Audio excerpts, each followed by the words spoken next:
तलवार कमेटी का 97 में बनाया गया।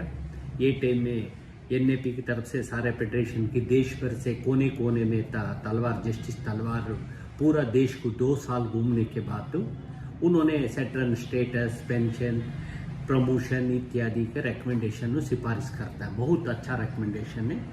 हमारा में ये टाइम में तलवार कमेटी का सिफारिश में खासकर रिकमेंडेशन का हमारा तरफ से बनाने वाला फेडरेशन एनएपी की तरफ से कॉमरेड आरएपी सिंह ये टाइम में बहुत कृषि करके इसका कमेटी का रिपोर्ट बना के फेडरेशन की तरफ से सबमिट होता है।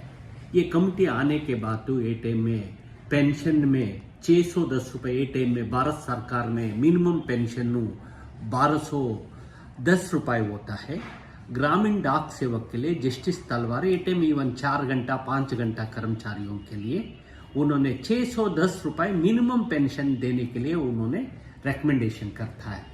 ये टाइम में 610 रुपये का संबंध में आरएपी सिंह बहुत समय तक में जनरल सेक्रेटरी बनने आने के बाद comrade RAP Singh class 3 union की एआईपीयू P3 यूनियन की जनरल सेक्रेटरी था। उनके साथ में हम लोग काम किया है और आदिनारायण के साथ भी हम लोग काम किया है। ये टाइम में ये पेंशन जीडीएस का अगली रूप में दिया गया। पेंशन का रिकमेंडेशन किया, बदले में सीवरेंस अमाउंट, सीवरेंस मतलब ये संबंध तोड़ने का नाम रखता है। सीवरेंस का मतलब वो हिंदी में संबंध विच्छेद का एक कॉन्सेप्ट के सीवरेंस अमाउंट आता है। आरएपी सिंह का बोलना यही अमाउंट है, आगे पेंशन बनेगा, यही पेंशन का मूल है करके।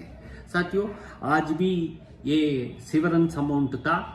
इसके बाद 2011 के बाद तो आज भी है, कंटिन्यू होता है, 1500 हिसाब से दे रहा है।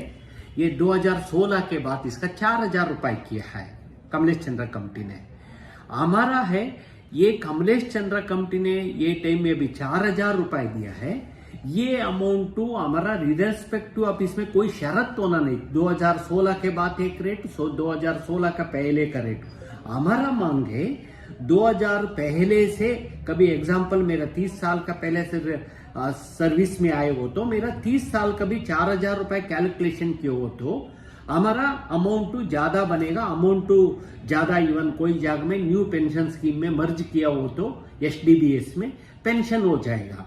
परंतु भारत सरकार ने कमलेश चंद्र कमेटी का भी यही एक गलती नेगेटिव रिकमेंडेशन है। ये सीवरेंस अमाउंट का एक 16 से रिकमेंडेशन करता है। 16 के बाद तो हम लोग चाहता था पहले से देना चाहिए करके। आज भी हमारा मांग यही है, ये सीवरेंस अमाउंट पहले से देना। और यदि हम लोग का सीवरेंस अमाउंट का नया पेंशन आया है एसडीबीएस 2004 के बाद तो कोई सेंट्रल गवर्नमेंट में एक कर्मचारी हो, इवन IAS ऑफिसर हुआ हो तो उनको नया पेंशन स्कीम मिलेगा। इसी के अनुक्रम में हम लोग मांग रखते हुए कमलेश नटराज मूर्ति कमेटी के बाद 2009 में जीडीएस एम्प्लॉयज के लिए एक एसडीबीएस में मतलब न्यू पेंशन लाइट स्कीम करके हम लोग का लागू किया। 2011 में ऑर्डर आया, 2011 अप्रैल से इसका रिकवरी भी शुरू किया। ये टाइम में ये एक तरफ से हम लोग का 200 रुपए रिकवरी करता है। हमारा एम्प्लॉयज का कंट्रीब्यूशन नहीं था, परंतु ये टाइम में कांग्रेस गवर्नमेंट था। में 2012-13 में 2 साल 3 साल प्रयास करने के बाद तो आखिरकार में श्रीमान कपिल सिब्बल जी से ये टाइम में कम्युनिकेशन मंत्री था। मैं कुछ एमपीओ के साथ उनसे मिला था, उनको ये बताया नया पेंशन स्कीम में भी हमारा एक डिस्क्रिमिनेशन हो रहा है। बोलने के बाद नहीं, आप कभी रिकवरी शुरू कर लेगा करके अभी हमारा 200 रुपये जीडीएस से भी रिकवरी वो शुरू किया और डिपार्टमेंट 200 रुपये कर रहा था। कमलेश चंद्र कमेटी 2016 से इसका सिर्फ 200 से 300 रुपए बना गया। ये भी ना जस्टिस है। न्यू पेंशन का मुताबिक न्यू पेंशन का में भी हम लोग का न्यू पेंशन का प्रिंसिपल का मुताबिक 14% गवर्नमेंट देना चाहिए, 10% हमारा रिकवरी एम्प्लॉयज का रिकवरी होना चाहिए। इसके लिए हम लोग प्रयास जारी रखेगा। इसके लिए हासिल करने तक हमारा संघर्ष जारी रखने के लिए मैं सारे जीडीएस से मैं निवेदन करते हुए ये मेरा बात इसका समाप्त करता। धन्यवाद।